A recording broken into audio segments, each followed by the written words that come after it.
തന്ത്രി കണ്ഠരര് രാജീവരെ കുരുക്കിയത് മുഖ്യമന്ത്രി പിണറായി വിജയന്റെ പക. സർക്കാർ അനുമതിയോടെ നടന്ന ആചാര ലംഘനത്തിനെതിരെ ശക്തമായ നിലപാടെടുത്തതാണ് തന്ത്രിക്ക് കുരുക്കായത്. യുവതീ പ്രവേശനം തടയാൻ 2018 ശബരിമല നട അടച്ചതും ശുദ്ധികലശം നടത്തിയതും പ്രകോപന കാരണമായി. അക്കാലത്ത് കണ്ഠരര് രാജീവരെ പരിഹസിച്ചും വിമർശിച്ചും മുഖ്യമന്ത്രി തന്നെ രംഗത്തെത്തിയിരുന്നു. അദ്ദേഹം പറയാണ്, ഞാനിത് അടച്ചിട്ട് കളയുന്നു, ശബരിമല അടച്ചിട്ട് കളയുന്നു. ശബരിമല അടക്കലും തുറക്കലും തന്ത്രിയുടെ അവകാശത്തിൽപ്പെട്ടതല്ല. ശബരിമല തന്ത്രിയുടേതായ സ്വത്തല്ല. ശബരിമല അടക്കമുള്ള ഇത്തരം ദേവാലയങ്ങൾ തിരുവിതാംകൂർ ദേവസ്വം ബോർഡിന്റെ സ്വത്താണ്. ഇത് മനസ്സിലാക്കിയാൽ നല്ലത് തന്ത്രിക്ക്. ഈ വാർത്തയുടെ ഏറ്റവും പ്രധാനപ്പെട്ട വിവരമായി പത്തനംതിട്ടയിൽ നിന്നും ഞങ്ങളുടെ പ്രതിനിധി ഗോകുൽ ചേരുന്നുണ്ട്. ഗോകുൽ, പിണറായിയുടെ ഈ ആനപ്പകയ്ക്ക് പിന്നിൽ വർഷങ്ങൾക്ക് മുൻപ് നടന്ന ആ ആചാര ലംഘനം, അതിനെതിരെ തന്ത്രി പ്രതികരിച്ചതാണോ?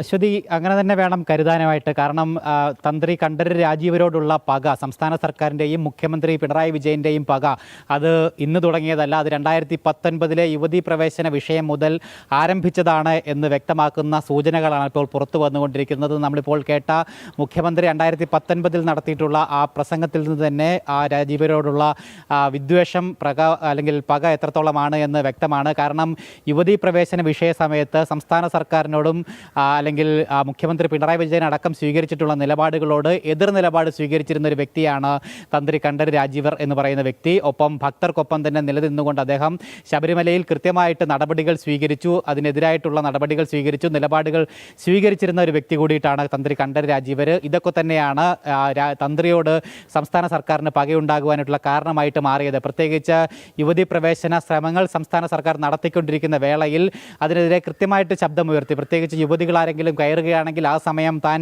നടയടയ്ക്കും എന്നുള്ള ഒരു ധീരമായിട്ടുള്ള നിലപാട് അന്ന് തന്ത്രിയുടെ ഭാഗത്തു നിന്നും ഉണ്ടായി. അതിനുശേഷം അവിടെ ഈ ആചാര ലംഘനം നടന്ന സാഹചര്യത്തിൽ അത് സ്ഥിരീകരിച്ചുകൊണ്ട് തന്ത്രിയുടെ നേതൃത്വത്തിൽ ശുദ്ധികലശവും നടത്തി. ശബരിമലയിൽ ശുദ്ധീകരിക്കുന്നതിന് വേണ്ടിയിട്ട് ശുദ്ധികലശ ക്രിയകളടക്കം അവിടെ നടത്തിയതാണ് ഏറ്റവും കൂടുതൽ സർക്കാരിനെ ചൊടിപ്പിച്ചത്. പിണറായി വിജയനെ തന്ത്രിക്കെതിരെ നിലപാടെടുക്കാൻ പ്രകോപിതനാക്കിയത് എന്നുള്ള കാര്യം വ്യക്തമാണ്. അതിനുശേഷമാണ് തന്ത്രിക്കെതിരായിട്ട് രൂക്ഷമായ ഭാഷയിലുള്ള വിമർശനങ്ങളും പ്രതികരണങ്ങളും പിണറായിയുടെ ഭാഗത്തു നിന്ന് തന്നെ ഉണ്ടായത്. തന്ത്രി വെറും ദേവസ്വം ബോർഡിൻ്റെ ജീവനക്കാരൻ മാത്രമാണ് എന്നും അത് ക്ഷേത്രമെന്ന് പറയുന്നത് ഒരു പൊതുമിടമാണ് എന്നും തന്ത്രിയുടെ സ്വകാര്യ സ്ഥലമല്ല എന്നുള്ള രീതിയിലുള്ള പ്രതികരണങ്ങളായിരുന്നു അന്ന് പിണറായി വിജയൻ നടത്തുകയുണ്ടായത്. ദേവസ്വം ബോർഡിൻ്റെ വെറും ജീവനക്കാരൻ മാത്രമാണ് എന്നുള്ള രീതിയിൽ തന്ത്രിയെ താഴ്ത്തിക്കെട്ടിലുള്ള സംസ്ഥാനങ്ങളും പിണറായി വിജയൻ്റെ ഭാഗത്തു നിന്നും ഉണ്ടാവുകയും ചെയ്തിട്ടുണ്ടായിരുന്നു.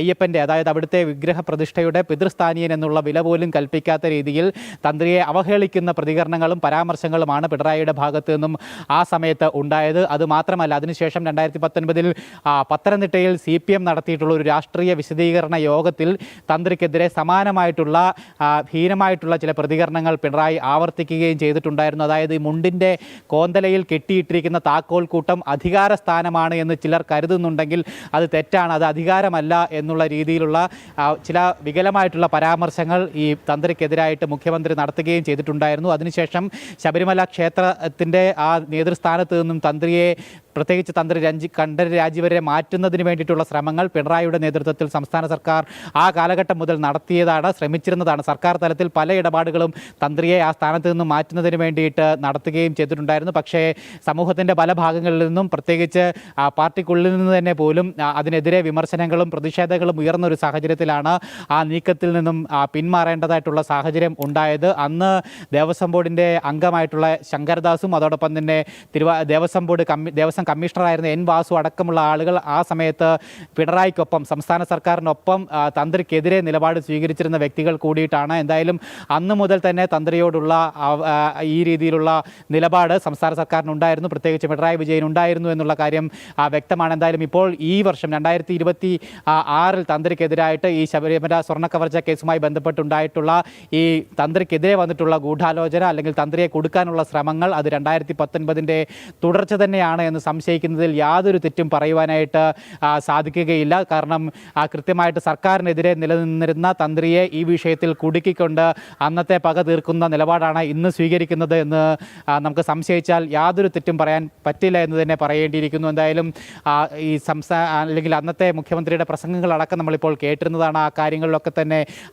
പ്രസംഗങ്ങളിലൊക്കെ തന്നെ അതിലെ പരാമർശങ്ങളിലൊക്കെ തന്നെ തന്ത്രിയോട് എത്രമാത്രം ഇവർക്ക് വിദ്വേഷമുണ്ടായിരുന്നു, എതിർപ്പുണ്ടായിരുന്നു എന്നുള്ള കാര്യം വ്യക്തമാണ്. എന്തായാലും അതൊക്കെ തന്നെയാണ് ഇപ്പോൾ പുറത്തു വന്നിരിക്കുന്നത്. അതിൻ്റെയൊക്കെ ഒരു പ്രതിഫലനമായി തന്നെ ആയിരിക്കാം തന്ത്രിയെ കൊടുക്കുന്ന ഒരു നിലപാടിലേക്ക് സംസ്ഥാന സർക്കാർ വന്നിരിക്കുന്നത്. മാത്രമല്ല ഈ കേസിൽ സർക്കാരിൻ്റെ വേണ്ടപ്പെട്ടവർ സമുന്നതരായിട്ടുള്ള CPM നേതാക്കൾ ജയിലിൽ കിടക്കുമ്പോൾ അതിനെ പ്രതിരോധിക്കുന്നതിന് വേണ്ടിയിട്ട് മറുഭാഗത്ത് തന്ത്രിയെ തന്നെ വെട്ടിലാക്കി കുടുക്കിലാക്കി ജയിലിനുള്ളിലാക്കുക എന്നുള്ളതൊരു ഗൂഢ തന്ത്രം തന്നെയാണ്. അതിന് പിന്നിൽ മുഖ്യമന്ത്രിയാണ്, പിണറായി വിജയനാണ് എന്നുള്ള കാര്യം വ്യക്തമാണ്. എന്തായാലും CPMൻ്റെ നെറുകെട്ട രാഷ്ട്രീയ തന്ത്രം മാത്രമാണ് തന്ത്രി കണ്ഠരര് രാജീവർക്കെതിരെ പ്രയോഗിച്ചിരിക്കുന്നത് എന്നുള്ള കാര്യം ഈ ഘട്ടത്തിൽ നമുക്ക് വ്യക്തമായി തന്നെ പറയുവാൻ സാധിക്കുന്നുണ്ട്. അശ്വതി, ഗോകുൽ, മറ്റൊരു പ്രധാനപ്പെട്ട കാര്യം നമുക്കറിയാം, ഈ KP ശങ്കർദാസിനടക്കമുള്ള ഇതിലെ പങ്ക് അത് ആദ്യം മുതൽ തന്നെ ഈ SITയുടെ റിപ്പോർട്ടിൽ വ്യക്തമാക്കുന്നു. അറസ്റ്റ് ഇന്നുണ്ടാകും, നാളെ ഉണ്ടാകും, അങ്ങനെ നീണ്ടു പോവുകയാണ്.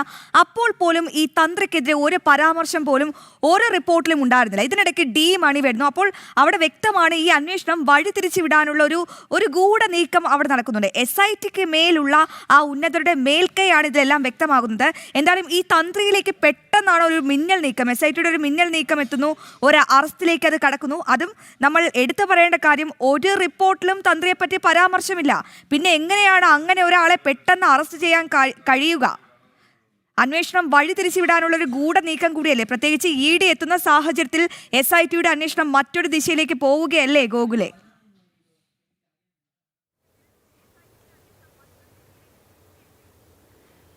അശ്വതി, തീർച്ചയായിട്ടും ഈ രീതിയിലുള്ള സംശയങ്ങളൊക്കെ പൊതുസമൂഹത്തിൽ നിന്ന് ഉയർന്നു വന്നു കഴിഞ്ഞിട്ടുണ്ട്. കാരണം തന്ത്രിയുടെ ഇതുമായി ബന്ധപ്പെട്ട് അല്ലെങ്കിൽ തന്ത്രിയുടെ പങ്കുമായി ബന്ധപ്പെട്ട് ഇരട്ട നിലപാട് SITക്കുണ്ട്. പ്രത്യേകിച്ച് ഹൈക്കോടതിയിൽ സമർപ്പിച്ച റിപ്പോർട്ടിലൊന്ന്, ഇന്നലെ സമർപ്പിച്ചിട്ടുള്ള റിമാൻഡ് റിപ്പോർട്ടിലടക്കം, അറസ്റ്റ് റിപ്പോർട്ടിലടക്കം വ്യത്യസ്തമായിട്ടുള്ള പരാമർശങ്ങളാണ് ഉൾപ്പെടുത്തിയിരിക്കുന്നത്. അല്ലെങ്കിൽ തന്ത്രിക്ക് ഇതിൽ കൃത്യമായിട്ട് പങ്കില്ല എന്നൊക്കെ അന്വേഷണത്തിൻ്റെ ആദ്യഘട്ടത്തിൽ കൃത്യമായിട്ട് ഹൈക്കോടതി അടക്കം ധരിപ്പിച്ചിരുന്ന SIT തന്നെയാണ് പിന്നീട് തന്ത്രിക്കെതിരായിട്ട് ഈ രീതിയിലൊരു വലിയ നീക്കം നടത്തുകയും ഒക്കെ തന്നെ ചെയ്തിരിക്കുന്നത്. ഇതിന് പിന്നിൽ കൃത്യമായിട്ട് രാഷ്ട്രീയ സ്വാധീനമാണ്, രാഷ്ട്രീയ പ്രേരണയാണ് എന്നുള്ള കാര്യത്തിൽ യാതൊരു സംശയവുമില്ല. കാരണം CPM എന്ന രാഷ്ട്രീയ പാർട്ടിയുടെ തന്ത്രത്തിൻ്റെ ഭാഗമായി തന്നെയാണ് തന്ത്രി ഇപ്പോൾ ജയിലിനുള്ളിലായിരിക്കുന്നത് എന്നുള്ള കാര്യം വ്യക്തമാണ്. കാരണം CPM അടുത്തിടെ നേരിട്ടുകൊണ്ടിരിക്കുന്ന വലിയ തകർച്ച, അത് രാഷ്ട്രീയ രംഗത്ത് തദ്ദേശ തെരഞ്ഞെടുപ്പിലടക്കം ഉണ്ടായിട്ടുള്ള വലിയ തകർച്ച, അതിനുശേഷം ഇനി വരാനിരിക്കുന്ന മുന്നിൽ കണ്ടുകൊണ്ട് അല്ലെങ്കിൽ വരാൻ ഇരിക്കുന്ന തകർച്ചയെ മുന്നിൽ കണ്ടുകൊണ്ട് അതിനെ പ്രതിരോധിക്കുന്നതിന് വേണ്ടിയിട്ടുള്ള ഒരു ശ്രമങ്ങളുടെ ഭാഗമായി മാത്രമേ ഇപ്പോൾ ഈ നീക്കത്തെ പൊതുസമൂഹം വിലയിരുത്തുന്നുള്ളൂ. കാരണം നിയമസഭാ തെരഞ്ഞെടുപ്പ് അടക്കം വരാനിരിക്കുന്ന ഒരു സാഹചര്യമുണ്ട്. നിലവിൽ ശബരിമല സ്വർണ്ണക്കവർച്ച വിഷയമടക്കം സജീവമായിട്ട് ചർച്ചയിൽ നിൽക്കുന്ന ഒരു വിഷയം കൂടിയിട്ടാണ്. അതുകൊണ്ട് തന്നെ വരാനിരിക്കുന്ന തെരഞ്ഞെടുപ്പിലും കഴിഞ്ഞ അടുത്തിടെ നേരിട്ട ആ ഒരു സമകാലീന സംഭവങ്ങളിൽ നേരിട്ടിട്ടുള്ള ആ വലിയ തകർച്ചയ്ക്കപ്പുറമുള്ള ഒരു വലിയ ഇടിവ് അല്ലെങ്കിൽ വലിയ തകർച്ച സംസ്ഥാന രാഷ്ട്രീയത്തിൽ CPM നേരിടാനായിട്ട് ഒരുങ്ങുകയാണ്. എന്തായാലും അതിനെയൊക്കെ ചെറുത്ത് നിൽക്കുന്നതിന് വേണ്ടി പ്രതിരോധിക്കുന്നതിന്